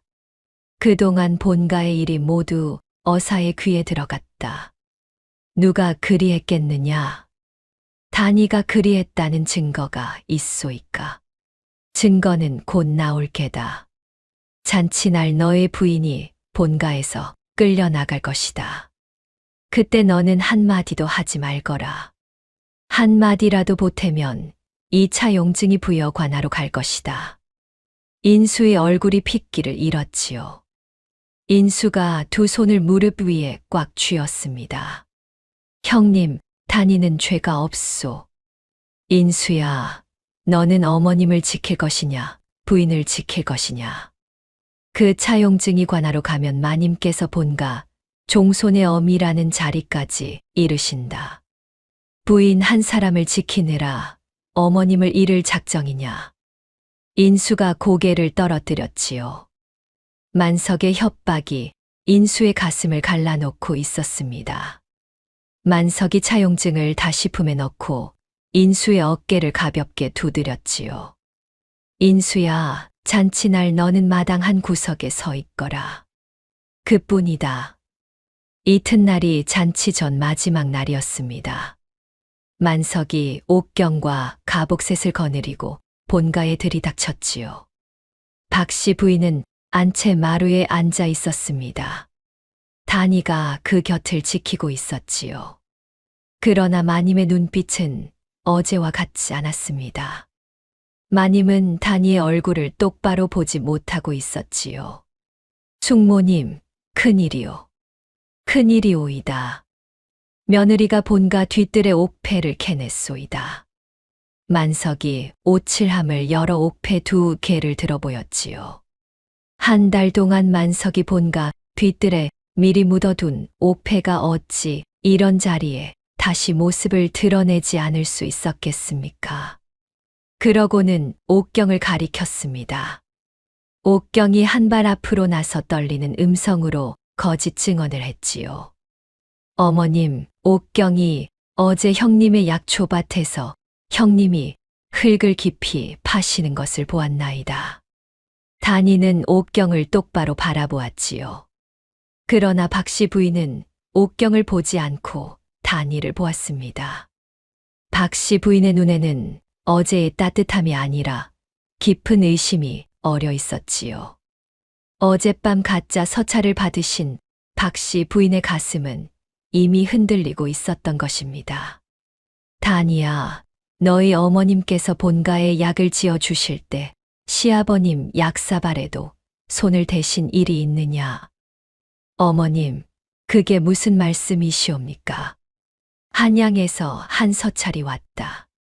너희 어머님께서 시아버님께 비상을 섞으셨다는 서찰이다. 어머님, 그것은 거짓이옵니다. 단이의 어머님께서 어찌 그런 일을 하셨겠나이까? 그러나 그 서찰의 글씨가 너희 어머님의 글씨와 닮았다. 누가 그 서찰을 어머님께 가져왔나이까? 한양 손님이라 하였다. 어머님, 그 손님이 시아주버님과 한 사람일지도 모르옵니다. 어머님께서 그 서찰을 한 번만 더 살펴보시옵소서. 박씨 부인의 음성이 떨렸지요. 그러나 박씨 부인은 단이의 말을 받지 못했습니다. 어제 본 그 서찰의 글씨는 박씨 부인이 17년 전 본 이씨 부인의 글씨와 너무 닮아 있었지요. 단이의 가슴이 무너졌습니다. 만석이 그 틈을 놓치지 않았지요. 숙모님, 며느리의 어미가 선친을 해친 의녀이옵니다. 그 딸이 본가에 시집을 와서 같은 일을 하려는 게 아니겠소이까. 박씨 부인이 입을 다물었지요. 단이가 인수를 돌아보았습니다. 인수는 마당 한 구석에 서서 고개를 떨어뜨리고 있었지요. 인수의 입은 한마디도 떨어지지 않았습니다. 단이가 본가에서 의지할 그 누구도 없었지요. 어머님, 단이의 말씀을 한번 들어주시옵소서. 단이야, 본가를 떠나거라. 잔치 전에 떠나거라. 박씨 부인의 음성에는 어제의 그 따뜻함이 없었지요. 단이의 두 눈에서 눈물이 흘러내렸습니다. 박씨 부인이 단이를 외면하셨다는 사실이 어찌 그릇 백개가 한꺼번에 깨지는 소리로 들리지 않았겠습니까? 예, 어머님. 단이가 떠나겠나이다. 단이는 안채로 들어가 보따리 하나를 챙겼지요. 어머님의 약절구는 안채 벽장에 그대로 두었습니다. 그것을 가져갈 마음의 여유가 단이에게는 없었지요. 단이가 안채를 나오자 점례댁이 부엌 모퉁이에서 단이를 가만히 기다리고 있었습니다. 세아씨, 점례댁. 세아씨, 약절구는 점례댁이 잘 지키고 있겠나이다. 마님 곁도 점례댁이 지키겠나이다. 점례댁 부탁드리오. 단이가 다시 돌아올 그날까지. 예, 세아씨. 단이가 본가 대문을 향해 걷는 동안 박씨 부인은 안채로 들어가 문을 닫으셨습니다. 인수는 마당에서 고개를 떨어뜨린 채로 서 있었지요. 옥경이 단이의 옆을 지날 때 옥경의 입가에는 만족스러운 웃음이 어렸습니다. 옥경은 단이가 보는 앞에서 약초밭에 발을 디뎌 어린 약초들을 짓밟았지요. 단이의 한 달이 짓밟히는 소리가 그 발 밑에서 들렸습니다. 옥경의 그 발 밑에서 무엇이 깨지고 있었겠습니까? 단이가 대문 앞에서 잠시 멈추어 인수를 돌아보았지요. 서방님, 부인, 단이가 어머님을 부탁드리옵나이다. 인수의 입이 떨어지려다 다시 닫혔지요. 만석이 그 자리에 와 인수의 어깨에 손을 얹었습니다. 인수야, 한마디도 보태지 말거라. 다니는 본가 대문을 나섰지요. 부여 고을의 거리에는 가을바람이 차갑게 불었습니다. 다니가 거리를 걷는 동안 마을 사람들이 다니를 손가락질했지요. 저게 본가에서 쫓겨난 며느리라네. 그 어미가 본가 어른을 독살한 의녀라지. 그 딸이 본가 가산을 빼돌리려다 들통이 났대. 소문은 만석의 사람들이 이미 부여 고을에 풀어놓은 것이었지요. 다니의 발걸음이 무거워졌습니다. 다니가 마을 어귀를 지날 때 한 노파가 다니의 앞을 막아섰지요. 새색시 잠시만. 노파의 얼굴은 다니가 알지 못하는 얼굴이었지요. 그러나 노파의 눈에는 다니를 향한 안타까움이 어려 있었습니다. 새색시는 한시 댁 다니가 맞으시오. 예, 다니옵니다. 내가 그대의 어머님께 약을 한 첩 받아 살아난 사람이오. 그대의 어머님은 한양에서도 손꼽히는 의녀이셨소. 그 어른이 본가 어른을 해쳤다는 말이 지금 부여 고을에 도는 것이 내 가슴을 찢소. 노파의 손이 다니의 손을 잡았지요. 어머님의 명예가 어찌 이리 함부로 더럽혀질 수 있겠습니까? 할머님, 다니가 어머님의 이름을 지키겠나이다. 그리 해 주시오. 그대 어머님의 손이 따뜻하시던 그 손이 어찌 사람을 해치셨겠소. 노파가 다니의 손을 한참 잡고 있다가 떠났지요. 다니는 마을 끝에 빈 헛간으로 향했습니다. 객주에 들 돈조차 다니에게는 없었지요. 다니가 가진 것은 가슴 속의 어사앞에 반쪽 하나뿐이었습니다. 헛간의 흙바닥은 차가웠습니다. 다니는 두 다리를 끌어안고 앉아 있었지요. 약절구도 없었습니다. 약초 씨앗도 보따리 안에 두고 왔지요. 어머님의 명예는 부여 고을의 입에 발렸고 박씨 부인의 마음은 다니를 외면했으며 인수는 마당에서 고개를 떨어뜨렸지요. 다니의 손이 가슴팍을 더듬어 어머님의 약절구를 찾았습니다. 약절구는 거기에 없었지요. 어머님께서 한 번 더 돌아가신 듯한 밤이었습니다. 헛간의 새벽은 시리도록 푸르렀습니다. 다니는 흙바닥 한 구석에 두 다리를 끌어안고 앉아 잠을 설치고 있었지요. 그 잠 사이로 어머님이 다가오셨습니다. 어머님은 약절구를 두 손에 안고 다니의 머리맡에 앉으셨지요. 다니야, 너는 그릇을 깨는 며느리가 되었느냐? 마음을 깨는 며느리가 되었느냐? 어머님, 다니는 마음만은 깨뜨리지 않으려 하옵니다. 그러면 되었다. 너의 어미가 본가에 약을 지을 때 약절구 밑에 한 글자를 새겨 두었다. 너는 그 글자를 찾거라. 그 글자가 본가의 진실을 일으킬 것이다. 다니가 눈을 떴지요. 헛간의 흙벽 사이로 새벽 햇살이 가늘게 들어오고 있었습니다. 다니는 가슴팍을 더듬어 어사패 반쪽을 꺼냈지요. 어사패의 차가운 면이 다니의 손바닥에 닿았습니다. 어머님께서 꿈에서 일러주신 그 글자가 어찌 다니의 가슴을 일으키지 않을 수 있겠습니까? 어머님, 다니가 어머님의 이름을 지키겠나이다. 그때였습니다. 헛간의 문이 조심스럽게 열렸지요. 한경수가 어사 옷자락 위에 평민 두루마기를 덮어 입고 들어섰습니다. 다니야, 오라비가 늦어 미안하구나. 오라버님, 다니를 어찌 찾으셨나이까? 본가에 심어둔 사람이 어젯밤 본가에서 일어난 일을 모두 알려왔다. 가짜 서찰과 차용증 두 가지가 한꺼번에 본가를 흔들었더라.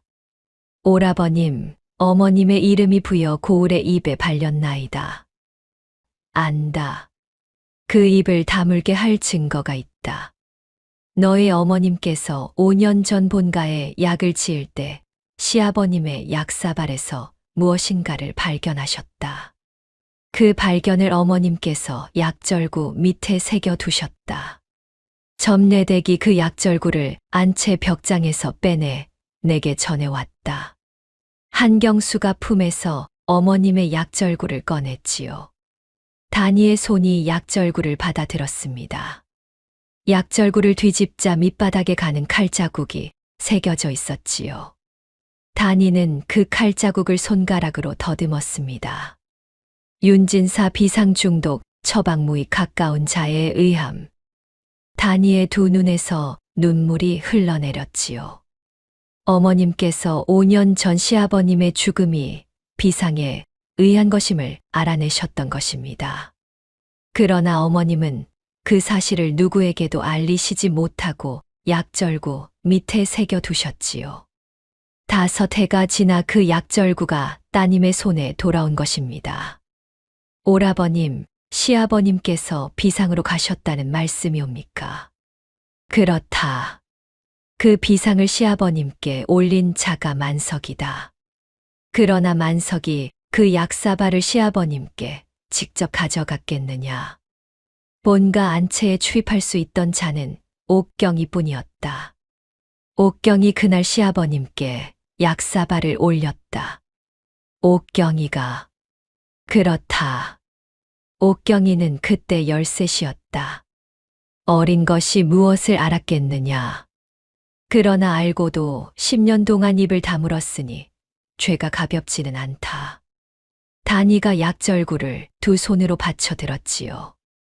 5해 동안 어머님께서 묻어두신 진실이 따님의 손에 돌아온 그 순간 다니의 가슴이 다시 일어났습니다.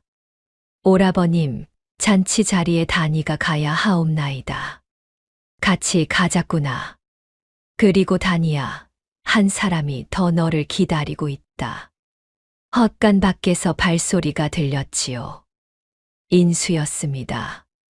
인수의 얼굴에는 밤을 새운 흔적이 깊었지요. 부인. 서방님. 부인, 어제 본가에서 내가 한마디도 보태지 못한 일을 평생 갚지 못할 죄로 알고 있소. 만석 형님이 5년째 나의 도장을 위조한 차용증을 쥐고 나를 협박해 왔소. 어젯밤 어머님께서 아버님의 친자 호적 두루마리를 보여주셨소. 아버님의 친필로 본가 종손이 나 하나임이 적혀 있었소. 형님의 차용증이 무엇이든 아버님의 친필 앞에서 가짜임이 드러날 것이요. 서방님, 그 두루마리는 어디에 있나이까? 이리 가져왔소. 어머님께서 부인께 전해드리라 하셨소. 인수가 품에서 호적 두루마리를 꺼내 다니에게 건넸지요. 다니의 손에 약절구와 호적 두루마리와 어사 앞에 반쪽이 모였습니다. 다니가 한 달 동안 깨 온 그릇 100개의 뜻이 이 3가지 증거로 모아졌지요. 한 달 전에 다니가 오늘의 자신이 될 줄을 어찌 알 수 있었겠습니까? 서방님, 이제는 함께 가시옵소서. 부인, 잔치 자리에 함께 가오. 더는 마당 한 구석에 서 있지 않으리다. 3사람이 헛간을 나섰지요. 부여 고을의 가을 햇살이 길 위에 길게 비쳤습니다. 본가 마당에는 잔치 멍석이 펼쳐져 있었지요. 한양 손님들과 부여, 양반들이 자리를 잡고 있었습니다. 사랑채 마루에는 만석이 비단 두루마기 차림으로 앉아 있었고 옥경이 그 곁에 시립해 있었지요. 박씨 부인은 안채 마루에서 잔치 옷차림으로 앉아 있었습니다. 박씨 부인의 손에는 한 잔의 송죽주가 들려 있었지요. 만석이 잔을 권하려는 순간이었습니다. 멈추거라. 마당 대문 쪽에서 한경수의 음성이 울렸지요. 모두의 시선이 그쪽으로 모였습니다. 한경수가 어사 옷차림으로 들어섰고 그 뒤로 다니와 인수가 함께 들어왔지요. 박씨 부인의 손에 들린 송죽주 잔이 흔들렸습니다. 마님께서 그 잔을 어찌 입에 대실 수 있겠습니까? 다니야. 박씨 부인이 일어나 두 손을 다니에게 내미셨지요. 박씨 부인의 음성에는 어제의 그 의심이 사라져 있었습니다. 어머님, 다니가 어머님의 송죽주 잔을 살펴보겠나이다. 다니가 소매에서 시험초 잎을 꺼내 잔에 띄웠지요.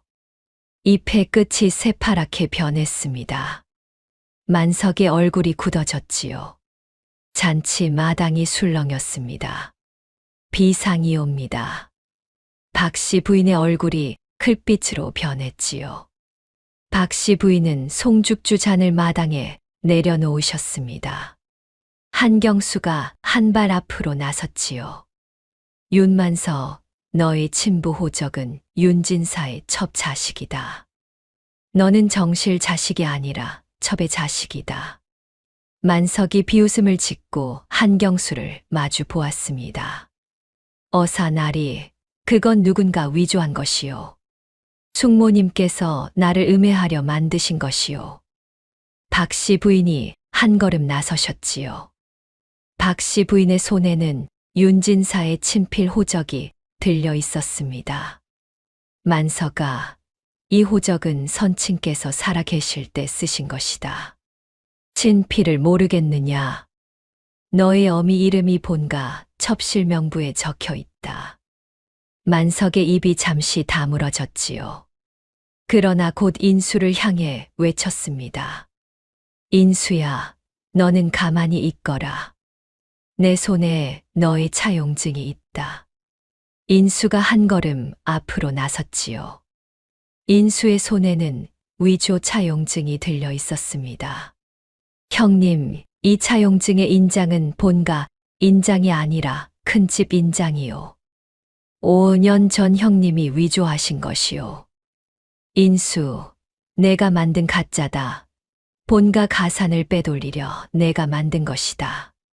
형님, 내가 본가 가산을 빼돌렸다면 어머님께 가장 먼저 알려드렸을 것이요. 어젯밤 어머님께서 내게 아버님의 친필 호적을 보여주셨소. 아버님께서 본가 종소는 나 하나임을 친필로 남기셨소. 형님이 들이미는 그 차용증은 가짜요. 만석의 등에 식은땀이 흘렀지요.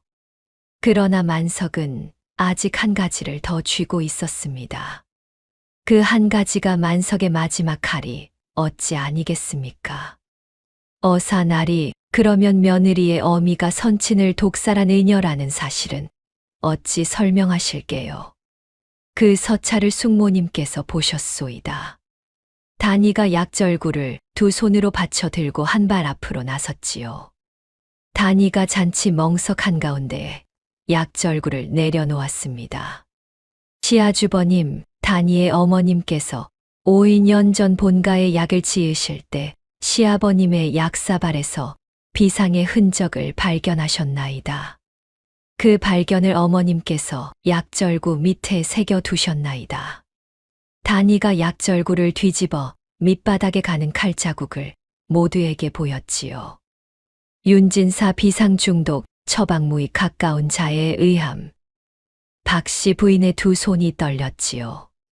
잔치 자리의 양반들이 모두 약절구의 밑바닥을 들여다보았습니다. 그 가는 칼자국이 어찌 5해 동안 묻혀 있었겠습니까? 그것은 천한 의녀가 거짓을 새긴 것이다. 의녀의 글이 무에, 글이 증거가 되겠소. 박씨 부인이 약절구를 한 번 어루만지셨지요. 이씨 부인의 손을 내가 안다. 이 글씨는 진짜다. 그리고 만서가 선친께서 가시기 직전 그 약사발을 선친께 가져다 드린 자가 누구더냐. 박씨 부인의 시선이 옥경에게 가 닿았지요. 잔치 마당이 정적에 잠겼습니다. 옥경의 다리가 휘청였지요. 그 두 눈에 박씨 부인이 들고 계신 호적 두루마리가 들어왔습니다. 두루마리 옆에는 박씨 부인이 어릴 적부터 옥경의 머리맡에 두시던 작은 놀이개가 함께 놓여 있었지요. 마님께서 그 놀이개를 일부러 가져다 두신 것이었습니다. 무릎이 꺾였지요. 어머님, 옥경이 박씨 부인 앞에 무릎 꿇었습니다. 어머님, 옥경의 죄가 크옵나이다. 5년 전 윤진사 어른께 약사발을 가져다 드린 자가 옥경이옵니다. 아버님께서 시키신 대로 한 일이옵니다. 그 약사발에 비상이 든 줄은 옥경도 그날 알았나이다. 박씨 부인이 옥경의 머리를 한번 쓰다듬으셨지요. 옥경아, 어린 내가 무엇을 알았겠느냐. 그러나 10년 동안 그 입을 다물고 산 죄는 가볍지 않다. 만석이 옥경을 노려보았지요. 만석의 마지막 발버둥이 입에서 터졌습니다. 옥경, 너 2년 어찌 이 자리에서. 포졸들은 윤만석을 살인죄, 위조죄, 호적 조작죄로 잡아들이라. 한경수의 명이 떨어졌지요. 포졸 6이 만석을 포박했습니다. 만석은 끝까지 박씨 부인을 노려보았지요. 숙모, 가만두지 않겠소. 만석아, 너의 마음이 평생 깨져 있었음을 내가 이제야 아는구나. 그러나 너의 손이 선친을 해치는 자리에까지 가서는 아니 되었다. 박씨 부인의 음성에는 슬픔이 어려 있었지요. 만석이 끌려나갔습니다. 옥경도 다른 포졸들에게 이끌려 친정으로 보내졌지요. 한 달이 흘렀습니다. 본가의 사당에는 단이의 어머님 이씨 부인의 위패가 모셔졌지요. 박씨 부인은 사당 앞에 서서 향을 피우셨습니다. 이씨 부인, 본가의 은인이시오. 5년 전 선친의 진실을 약절구에 새겨두시고 떠나신 것이 결국 본가를 일으켰소. 박씨 부인이 단이의 손을 잡으셨지요. 인수가 그 곁에 서 있었습니다.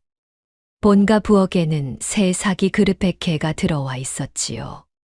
단이가 그 그릇을 한 개씩 손에 들고 박씨 부인 앞에 올렸습니다. 한 달 전 단이가 깬 100개가 어찌 그저 깨진 사기 조각이었겠습니까? 인수가 단이의 옆에서 잔을 받쳐 들었지요.